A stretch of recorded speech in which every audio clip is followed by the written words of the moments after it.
Gagatlaan lang po natin yung slotted angle bar mga bossing para ilagay po natin doon sa sentrohan po natin yan. Yan po. Yan.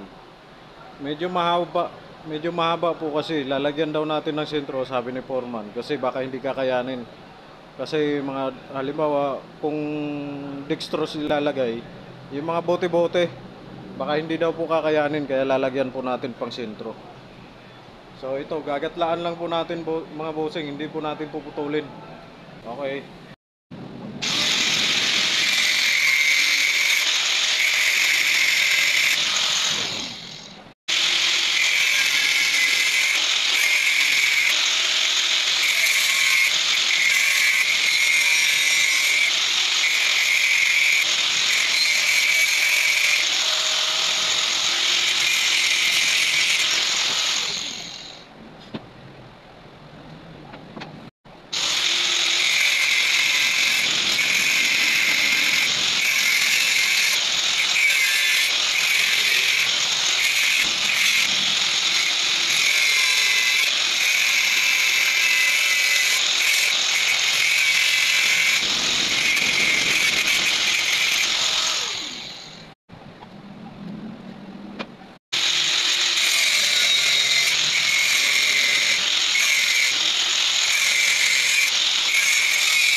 Ito po kasi lalagay natin mga busing para doon.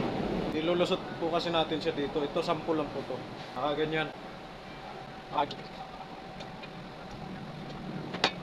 Ito po tayo gumamit ng grinder mga busing sa bakal.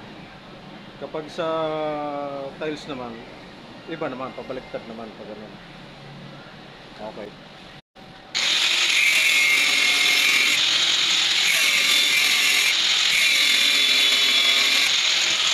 Kagandahan po kasi nito mga bossing, pag ganito yung hawak nyo sa pagputol ng bakal, kung sakaling umipit man siya dito, ang tapon yan papunta po ron, hindi yung papunta rito yan. Kaya para sa akin, mas mainam po itong ganito paghawak ng grinder pag nagputol kayo ng bakal. Sa bakal lang po, ganito.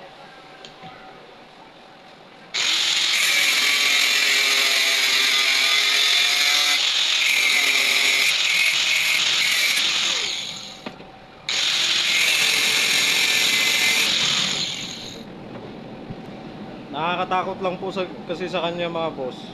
Kapag umipit siya, siyempre baka mamaya mabitawan eh. Mas mainam na yung ganun, papunta doon yung tapon niya.